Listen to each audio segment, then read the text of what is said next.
से इस वक्त की बड़ी खबर मिल रही है। 55 घंटे से ज्यादा समय बीत चुका है। बोरवेल में 3 साल की बच्ची फंसी हुई है। 120 फीट पर अटकी है मासूम चेतना।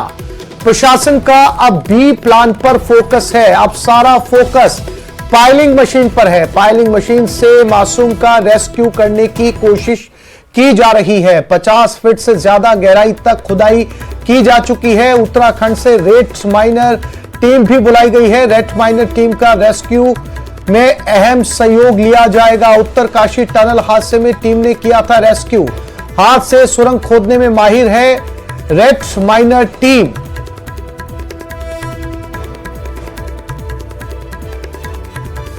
तो कोटपुतली में 50 घंटे से ज्यादा का समय बीत चुका है। एक बच्ची जिसकी उम्र 3 साल है, नाम चेतना है, पिछले 50 घंटे से ज्यादा समय से बोरवेल में फंसी हुई है। लगातार रेस्क्यू टीम उसे बाहर निकालने की कोशिश कर रही है, लेकिन अभी तक कामयाबी नहीं मिली है। कई तरह की तकनीकों का सहारा लेने की कोशिश, मशीन मंगाई गई है। रेड माइनर टीम आई है। बताया गया है कि ये रेड माइनर टीम हाथों से सुरंग खोदने में माहिर है, लेकिन अब तक बच्ची के बाहर निकलने की कोई सूरत नजर नहीं आ रही। 50 फीट से ज्यादा गहरा गड्ढा खोदा जा चुका है। पहले प्लान ए पे काम किया गया और अब प्लान बी पे काम किया जा रहा है। और हीरालाल हमारे साथ कोटपुतली से जुड़ गए। सीधा रुख करते हैं उनकी तरफ। हीरालाल, प्लान बी पे फोकस किया जा रहा है। 50 घंटे से ज्यादा का समय बीत चुका है। बताया जा रहा है रेड माइनर टीम पहुंची है। कुल मिलाकर रिजल्ट को लेकर क्या कहा जा रहा है? टीम, चाहे वो रेस्क्यू टीम हो, रेड माइनर टीम हो, एनडीआरएफ हो, एसडीआरएफ हो, रिजल्ट नजर नहीं आ रहा। हीरालाल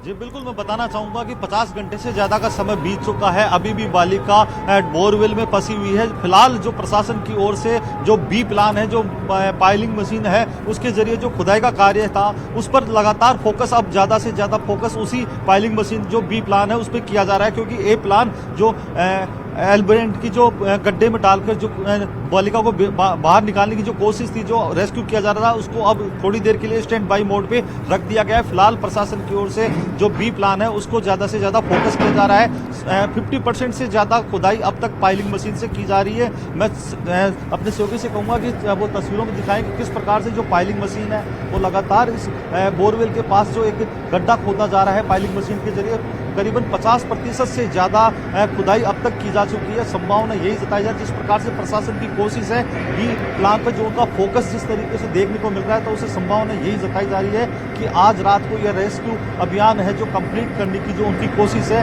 इस रेस्क्यू अभियान को देखते हुए जो पाइलिंग बी प्लान के तहत जो पाइलिंग मशीनों से जो खुदाई कार्य है उसको देखकर यही लगता है कि आज रात को ये जो पूरा रेस्क्यू अभियान है, जो पिछले 3 दिन से लगातार बच्ची को जो बाहर निकालने की उनकी जो कोशिश थी, वो कहीं ना कहीं आज पूर्ण होने की संभावना जरूर नजर आ रही है। आप तस्वीरों में देख सकते हैं कि जो पाइलिंग मशीन है उसमें जो पाइलिंग मशीन को जो चलाने वाले लोग हैं, किस तरीके से मशीन है जो गड्ढा खोद रही है, उसमें से मिट्टी बाहर निकाल रही है। जेसीबी की सहायता से जो निकाली हुई मिट्टी है उसको बाहर निकालने का जो कार्य है वो लगातार किया जा रहा है। इस चारों तरफ यहाँ बैरिकेडिंग भी कर दी गई। पुलिस प्रशासन, एसडीआरएफ, एनडीआरएफ, सिविल डिफेंस की टीम यहाँ मौके पे मौजूद है और उनकी कोशिश यही है कि जो आज पिछले 3 दिन से लगातार जो अभियान उनके द्वारा किया जा रहा था, क्योंकि पहले जो अभियान था वो प्लान जो उनकी तरफ से किया जा रहा था, जो हीरालाल, जिसको कह सकते हैं। हीरालाल, आपने बताया कि आज रात भर में ये काम पूरा कर लिया जाएगा, यानी ये मान के चले कि और ये 3 दिन गुजर चुके हैं, 1 दिन और जाएगा इसके अंदर, यानी अभी भी ये नहीं कहा जा सकता कि चेतना कुछ घंटों के अंदर बाहर आ जाएगी।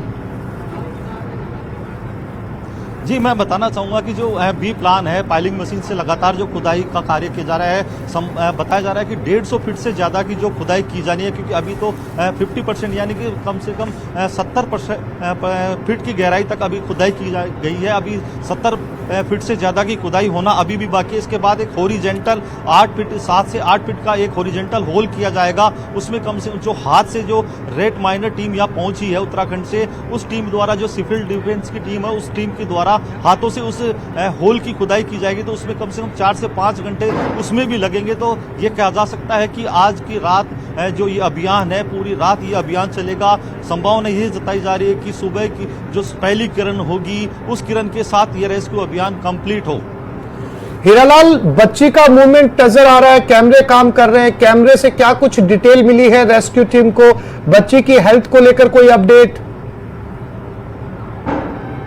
जी मैं बताना चाहूंगा कि बच्ची की हेल्थ को लेकर अभी कोई अपडेट सामने नहीं आया, क्योंकि कल दोपहर से बच्ची की मूवमेंट कहीं भी देखने को नहीं मिल रही। हालांकि प्रशासनिक और सिविल डिफेंस के जो अधिकारी, एसडीआरएफ की जो टीम के सदस्य हैं, लगातार उस बोर में जो कैमरा डालकर उस बच्ची की मूवमेंट को देखने का प्रयास कर रहे हैं, बच्ची की हलचल को जानने की कोशिश कर रहे हैं। लेकिन बच्ची की मूवमेंट के बारे में कोई जानकारी नहीं मिल पा रही, क्योंकि बताया जा रहा है कि जब ये होल जो गड्ढा था उसमें जब पाइप डाला गया था, एल बैंड डाला गया था, रिंग डाली गई थी, तो आसपास की जो मिट्टी है, क्योंकि रात का समय होता है, कड़ाके की ठंड है, ओस भी यहाँ बहुत ज्यादा गिर रही है, तो कहीं ना कहीं उस गड्ढे में नमी जरूर हो गई। उस नमी की वजह से जो पानी हल्का सा ओस के रूप में, जो बूंदे हैं ओस की, उसके रूप में वहां। हीरालाल, बहुत मुश्किल वक्त है, उम्मीद की जानी चाहिए कि सुबह की किरण के साथ चेतना जो है वो सकुशल वापस बाहर आ जाए। नजर बनाए रखिएगा, अपडेट आपसे लेते रहेंगे। फिलहाल तमाम जानकारी के लिए आपका धन्यवाद। क्रिसमस डे किया जा रहा है सेलिब्रेट, ईसाइयों का सबसे महत्वपूर्ण त्योहार। देश भर में यह त्योहार हर्षोल्लास के साथ मनाया जा रहा है। ईसा मसीह का जन्म दिवस सेलिब्रेट किया जा रहा है। क्रिसमस ट्री भी सजे हैं। राजधानी में जगह जगह क्रिसमस कार्निवल आयोजित किए जा रहे हैं। ऐसे में संवाददाता महिमा जैन ने लोगों से खास बातचीत की।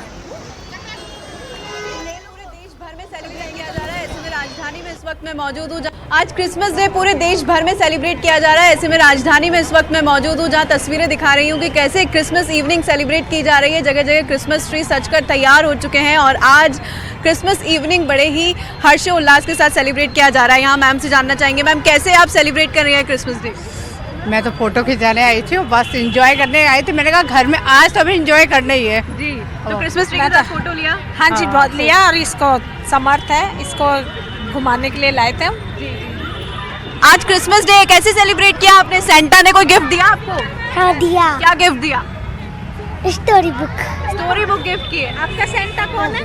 सेंटा कौन है आपका? पापा। पापा ने दिया है। इसके देखिए यहाँ पर और भी लोग मौजूद हैं। मैम से जानना चाहेंगे कहाँ से हैं आप और कैसे सेलिब्रेट? जयपुर से। कैसे अपनी क्रिसमस इवनिंग सेलिब्रेट करें? हम लोगों ने इवनिंग में चाय, कॉफ़ी और पकौड़े, आज गाजर का हलवा, इस तरीके से हमने कुछ सेलिब्रेट किया है। पूरा जयपुर सजा हुआ है, हर जगह क्रिसमस ट्री है। तो कहाँ कहाँ जाकर आएंगे? मैं WTP और GT मार्केट और अभी लाइफस्टाइल। देखिए आप देख सकते हैं गुलाबी नगरी आज पूरी सजी है। मैम कैसे क्रिसमस मनाया जा रहा है पूरी जयपुर? आप कुछ पूछना, मैं डायरेक्टली नहीं। आज क्रिसमस इवनिंग है, कैसे सेलिब्रेशन है? न्यू ईयर के क्या प्लान है? प्लान्स तो कुछ नहीं, बस भैया पापा के साथ आके एंजॉय करेंगे, शॉपिंग करेंगे और मौसी की थोड़ी बहुत शॉपिंग वगैरह और ऐसे ही डेकोरेशन वगैरह देखने आए हैं। सेंटा से कुछ स्पेशल डिमांड्स? हाँ, कल चर्च गई थी, कल विश मांगी थी और अभी सेंटा के साथ फोटो खिंचवाना है। आपने सेंटा से मिले, गिफ्ट दिया सेंटा ने? कोई क्या गिफ्ट दिया? मम्मी ने दिया क्या? पिज्जा खिलाई। पिज्जा खिलाया? सेंटा ने क्या गिफ्ट दिया आपको? सेंटा ने हमें चॉकलेट्स दी और बहुत सारे गिफ्ट दिए हमें। कैसे सेलिब्रेट किया? अभी यहाँ पे हमने सेलिब्रेट तो सेंटा से गिफ्ट्स मांगे, विशेस मांगी, उसी टाइप से सेलिब्रेट किया है हमने तो क्रिसमस। देखिए यहाँ छोटे छोटे बच्चे हैं, उनसे हम जानना चाहेंगे, सेंटा से मिली आप? हाँ। क्या क्या गिफ्ट दिया उन्होंने आपको? अच्छा मैरी क्रिसमस बोल दो सबको। Merry Christmas. Merry Christmas. Merry Christmas. देखिए छोटे छोटे बच्चे यहाँ पर हैं और पूरी राजधानी में जगह जगह ऐसे ही क्रिसमस ट्रीज सजे हैं। चारों तरफ जो है खुशी का माहौल है। न्यू ईयर के भी प्लान्स जो है यहाँ पर देखने को मिल रहे हैं। लोगों के प्लान्स है, वीकेंड्स पर लोग आए हैं और ऐसे ही राजधानी के पर्यटक स्थलों पर भी बड़ी संख्या में पर्यटकों की भीड़ दिखाई दे रही है। गुलाबी नगरी में चहल पहल देखी जा सकती है। आज से क्रिसमस डे है और बच्चों की छुट्टियाँ भी शुरू हो चुकी है, तो ऐसे में विंटर ब्रेक्स को लेकर भी पर्यटक पहुँच रहे हैं। जयपुर वासी भी WTP हो, GT हो, MGF मॉल हो, हर जगह क्रिसमस ट्रीज के सामने फोटो खिंचवाते हुए, तस्वीरें खिंचवाते हुए नजर आ रहे हैं। कैमरामैन शेर सिंह के साथ महिमा जैन, न्यूज़ 18। और राजधानी जयपुर से इस वक्त की बड़ी खबर, भजनलाल सरकार की कैबिनेट बैठक स्थगित हो चुकी है। कल होने वाली कैबिनेट की बैठक को स्थगित किया गया। कल सुबह 11 बजे कैबिनेट की बैठक प्रस्तावित थी, लेकिन आज इसे रद्द कर दिया गया है। अगली तारीख की सूचना जल्द मिलेगी। तो भजनलाल सरकार की कैबिनेट बैठक को स्थगित कर दिया गया। कल होने वाली बैठक आज स्थगित हो गई।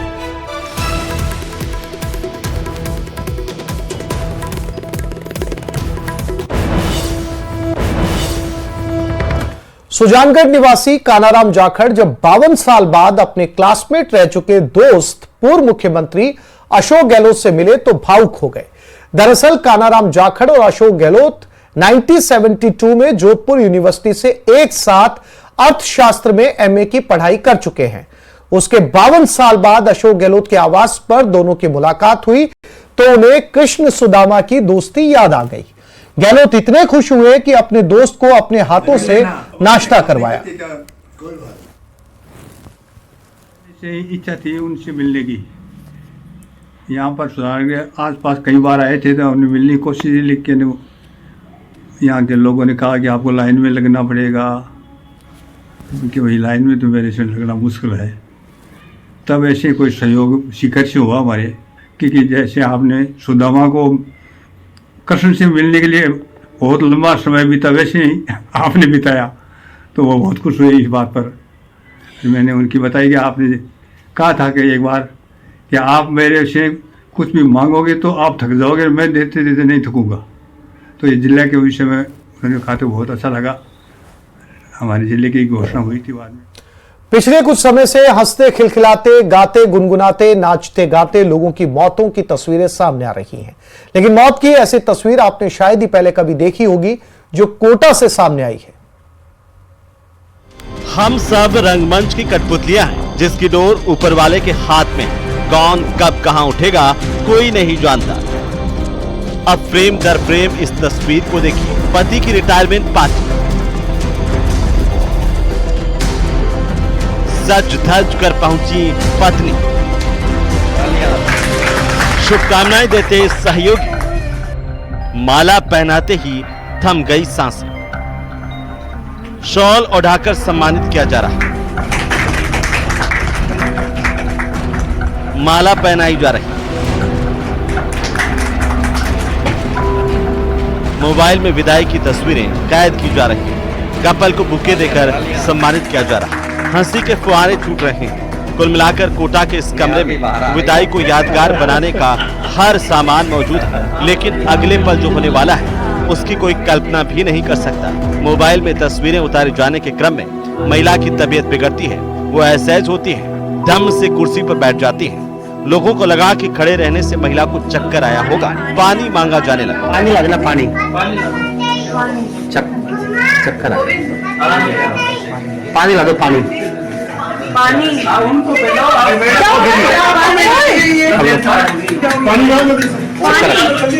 चक्कर।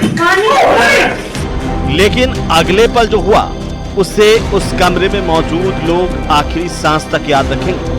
महिला बेहोश हुई और अस्पताल जाते समय उसने दम तोड़ दिया।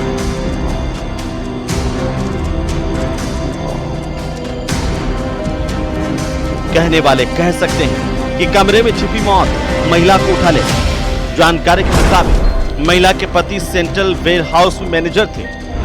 रिटायरमेंट से 3 साल पहले वीआरएस लिया ताकि दिल की बीमारी से जूझ रही अपनी पत्नी का ध्यान रख सके। रिटायरमेंट के दिन पत्नी पति के स्वागत के लिए अपने घर को सजाकर कार्यक्रम में शामिल होने पति के ऑफिस गई थी। पड़ोसी दोनों के लौटने का इंतजार कर रहे थे, लेकिन कुछ ही समय बाद महिला की मौत की खबर आई। न्यूज़ 18 राजस्थान के लिए कोटा से ओम प्रकाश मारू की रिपोर्ट। अगर आप ये मानते हैं कि अपराधियों में राजस्थान पुलिस का कोई खौफ नहीं रहा तो कोटा और उदयपुर से आई इन तस्वीरों को देख लीजिए, जो आपको अपनी राय बदलने पर मजबूर कर देगी।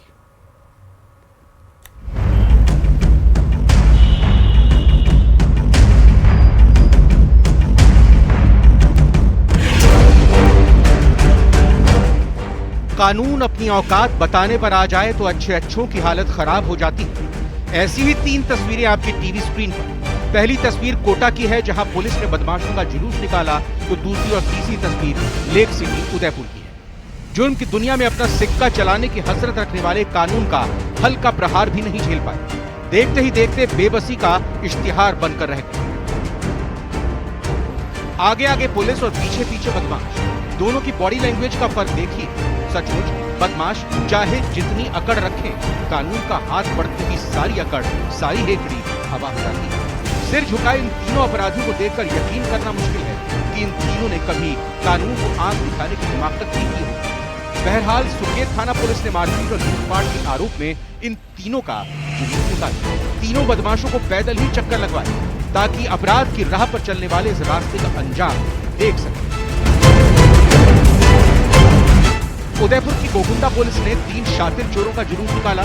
थाने से शुरू किया गया जुलूस 4 भुजानाथ मंदिर जाकर खत्म। चोरों के जुलूस को देखने के लिए काफी ग्रामीण भी जुटे थे।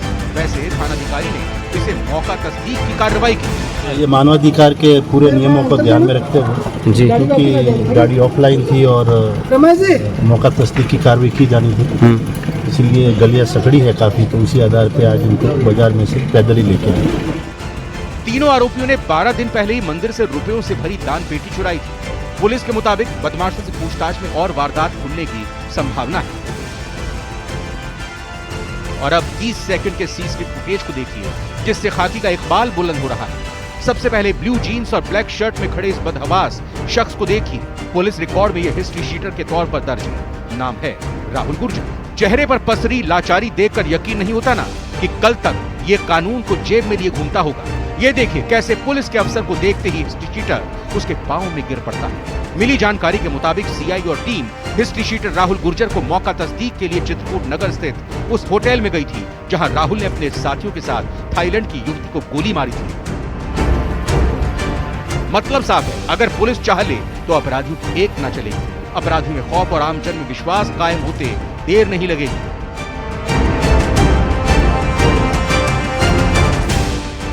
Bureau report, news 18 Rajasthan.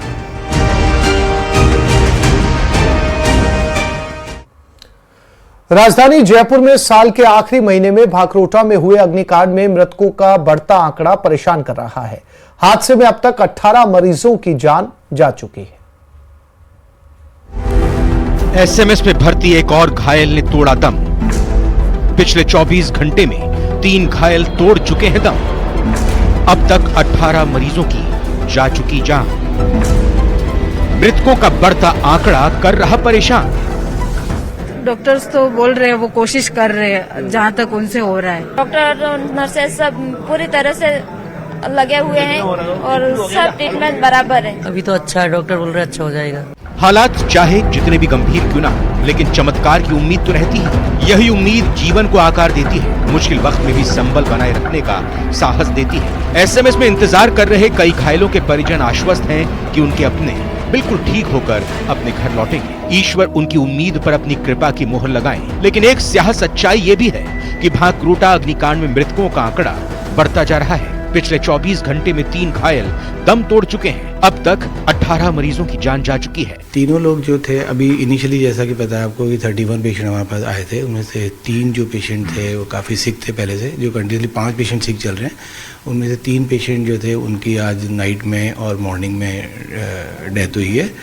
और पेशेंट एक तो बंसीलाल है और दूसरा पेशेंट विजेंद्र है और तीसरा पेशेंट विजेता है। ये तीनों काफ़ी दिनों से सिक चल रहे थे, वेंटिलेटर पे थे, तो इनकी आज डेथ हुई है। भयावह अग्निकांड में एक और जहां कई परिवारों ने अपने परिजनों को खो दिया, तो कई अब भी जिंदगी और मौत के बीच झूल रहे हैं। इस बीच पेट्रोल पंप स्थित हनुमान मंदिर में मृतकों की आत्मा की शांति और घायलों के बेहतर स्वास्थ्य की कामना के लिए शांति यज्ञ आयोजित हुआ। पुलिस प्रशासन ने उन योद्धाओं को सम्मानित करने की कवायद भी शुरू कर दी है जिन्होंने मुश्किल की उस घड़ी में अपनी जान जोखिम में डालकर घायलों को अस्पताल पहुंचाया। हादसे की इत्तला देकर मौत के आंकड़ों पर रोक लगाई। और शहर में ऐसे लोगों की पहचान, ऐसे अनसंग हीरो की पहचान बड़ी जरूरी है जो आपदा में अपनी जान की परवाह किए बगैर लोगों की मदद करते हैं। हम एक छोटा सा प्रयास कर रहे हैं कि एसीपी बगरू के निर्देशन में हमने एक टीम का गठन किया है ताकि ऐसे अनसंग हीरोज का पता किया जाए। गुड समैरिटन के तहत उनका डॉक्यूमेंटेशन करके उनको उचित पारितोषिक दिलाया जा सके। पुलिस के मुताबिक हादसे के बाद कुछ मददगारों के फोटो वीडियो सामने आए हैं। दूसरे लोगों की पहचान के लिए टीम बनाई गई है ताकि सभी को सम्मान मिले और उनसे प्रेरित होकर आगे भी लोग मदद के लिए आगे आए। Bureau report, news 18 Rajasthan. किसान जब खेत में फसल उगाता है तब जाकर पूरा देश खाता है, लेकिन वही अन्नदाता अपनी छोटी छोटी जरूरतों के लिए परेशान होता नजर आता है। प्रदेश के अलग अलग इलाकों से आई तस्वीरें किसानों की परेशानी को बखूबी बयान कर रही है।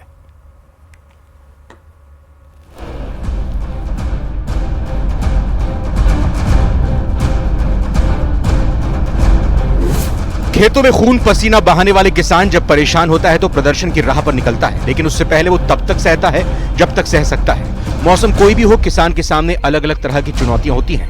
अब करौली से आई इन तस्वीरों को देखिए, जहां किसान बिजली की मांग को लेकर विरोध प्रदर्शन कर रहे हैं। सपोटरा उपखंड के किसान सिंचाई के लिए दिन में बिजली की मांग कर रहे हैं। गुस्साए किसानों ने बिजली के तारों पर रस्सा डालकर बिजली को बाधित कर रहे हैं। क्षेत्र के किसानों का कहना है कि उन्होंने प्रशासन को पहले भी दिन में बिजली उपलब्ध कराने की मांग को लेकर ज्ञापन दिया था, लेकिन उनकी अब तक कोई सुनवाई नहीं हुई।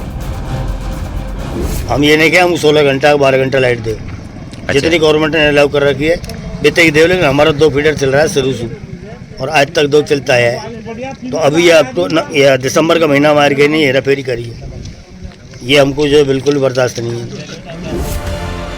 करौली में किसानों ने जहां हक की आवाज बुलंद की है, वहीं दूसरी ओर अलवर में किसानों की मजबूरी भरी तस्वीरें सामने आई। मालाखेड़ा बारिश में भीगी लाल प्याज को गलने से बचाने के लिए किसान कूलर पंखे से उन्हें सुखाते दिखे। आवारा गौवंश और वन्य जीव से बचाने की जुगत भी करनी पड़ रही है। बूंदाबांदी बारिश से आई, उससे प्याज की में नमी बन गई, गीली हो गई, परंतु किसान पूरी कोशिश कर रहा है पंखों से सुखाने की भी। धूप निकल नहीं रही, कहीं कूलर चला रहे, कहीं ट्रैक्टर के पंखे उनके चला रहे, काफ़ी परेशान है और मार्केट भाव फिर भी नहीं मिल पा रहा है। जैसलमेर के मोहनगढ़ नहरी इलाके में कड़ाके की ठंड के बीच किसान 3 सूत्रीय मांगों को लेकर इंदिरा गांधी नहर परियोजना के अंतिम छोर 0 RD पर खुले आसमान के नीचे धरना दे रहे हैं। किसानों का कहना है कि जब तक नहरों में वरीयता का पूरा पानी और MSP पर मूंगफली की खरीद के अलावा फसल खराब की क्लेम राशि किसानों को नहीं मिलेगी, तब तक धरना जारी रहेगा। पानी नहीं है नहरों में, आज 2 रातों से खुले मैदान में हम बैठे हैं। घर जाएं तो क्या करें, जाकर घर नहरों में पानी है नहीं, खेतों में फसलें जल रही हैं, तो यहाँ बैठे हैं हम धरना लगाकर। आज 2 दिनों से हमारी कोई सुनाई नहीं कर रहा है, नहीं तो कोई नहरी अधिकारी आए हैं, न कोई जिला प्रशासन आया है, कोई नहीं, हमारी सुनाई करने वाला कोई नहीं है, हम बैठे हैं इधर। बहरहाल कड़ाके की ठंड के बीच किसान परेशान है और उम्मीद कर रहे हैं कि उसकी परेशानी को सरकार समझेगी और उसकी समस्या का जल्द से जल्द समाधान होगा। Bureau report, news 18 Rajasthan. दिवंगत पूर्व प्रधानमंत्री अटल बिहारी वाजपेयी की 100वीं जयंती को बीजेपी सुशासन दिवस के तौर पर मना रही है। सीएम भजनलाल शर्मा ने प्रदेश कार्यालय में राज्य स्तरीय प्रदर्शनी का उद्घाटन किया। बूथ स्तर पर अटल स्मृति सभाओं का आयोजन, कविताओं का वाचन के अलावा बूथ युवाओं द्वारा वाजपेयी जी के योगदान पर चर्चा की जा रही है।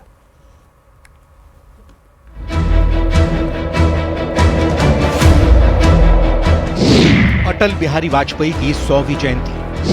100वीं जयंती पर सीएम का बड़ा ऐलान। हर एक ग्राम पंचायत में खुलेंगे अटल ज्ञान केंद्र। हमारी सरकार अटल ज्ञान केंद्र की स्थापना करेगी। लाइब्रेरी की भी होगी शुरुआत।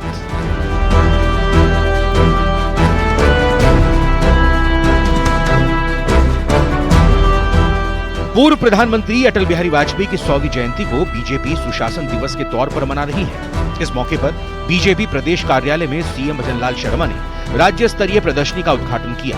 कार्यक्रम में डिप्टी सीएम दिया कुमारी और प्रेमचंद बैरवा के अलावा प्रदेश अध्यक्ष मदन राठौड़ भी मौजूद हैं। अटल जी की 100वीं जयंती पर बूथ स्तर पर अटल स्मृति सभाओं का आयोजन, कविताओं का वाचन के साथ साथ उनके योगदान पर भी चर्चा की। अटल बिहारी वाजपेयी जी एक ऐसे भारत माँ के सपूत जिन्होंने पूरे जीवन माँ भारती की सेवा के लिए और एक लक्ष्य को लेते हुए उन्होंने अपने जीवन को संजोया।